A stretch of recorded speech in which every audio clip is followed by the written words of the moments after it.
নমস্কার সবাইকে। আজকে একটা খুবই ভালো রেসিপি তোমাদের সাথে শেয়ার করব।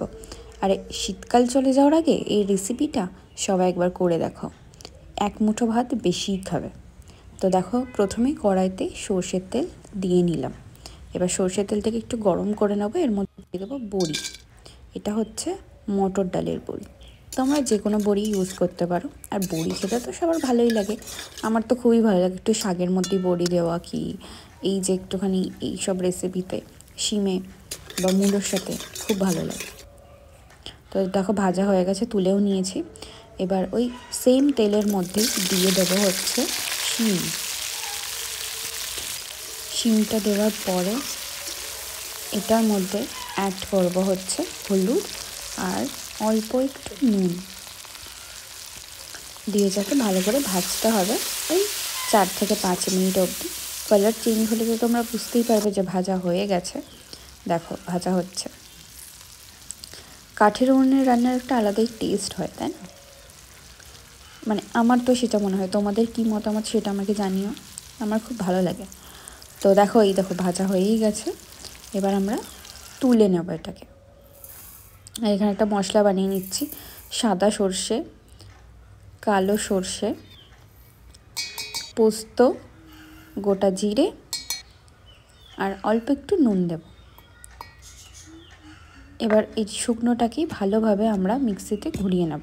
এর সাথে কোনো রকমের জল অ্যাড করব না। এই যে দেখো, এটা হয়েই গেছে। এর সাথে আমরা অ্যাড করব হচ্ছে কাঁচা লঙ্কা আর অল্প একটু জল, যতটা দরকার সেই পরিমাণে তোমরা বুঝে দিও।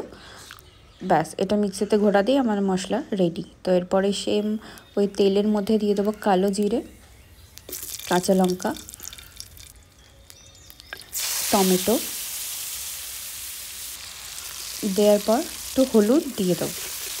হলুদ দেওয়ার কারণ হচ্ছে টমেটোটা যাতে তাড়াতাড়ি সফট হয়ে যায়। দেখো, সফট হয়েও গেছে। এরপরে এই ভেজে রাখা শিমগুলো আমরা দিয়ে দেবো এর মধ্যে। দেখো, মশলা রেডি। এরপরে দিয়ে দেবো হচ্ছে জিরে গুঁড়ো, ধনে গুঁড়ো।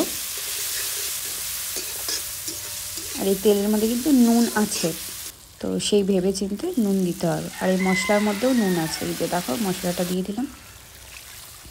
এরপরে অল্প একটু জল দিয়ে দেবো। এবার ভালো করে মিক্স করতে হবে মশলার সাথে।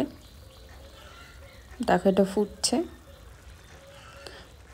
এটা তোমরা হালকা ঝোলঝোল টাইপেরও রাখতে পারো, আবার মাখা মাখা টাইপেরও করতে পারো, দুটোই ভালো লাগবে।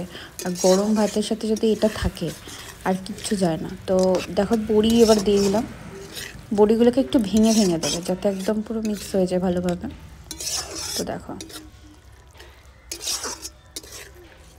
আমাদের রান্না অলমোস্ট হয়েই এসছে। আমি পরে আর একটু জল অ্যাড করেছিলাম বড়িটা দেওয়ার পর। এই যে দেখো, রেডিও হয়ে গেছে আমাদের শিম পোস্ত বড়ি দিয়ে একটা রেসিপি। তো তোমরাও ট্রাই করো আর আমাকে জানিও কেমন হয়েছে। আর এটা কিন্তু শীতকাল চলে যাওয়ার আগে অবশ্যই একবার ট্রাই করো, ঠিক আছে? তো চলো, সবাই ভালো থেকো, নিজেদের খেয়াল রাখো। পরে আবার অন্য কোনো রেসিপি নিয়ে আসবো।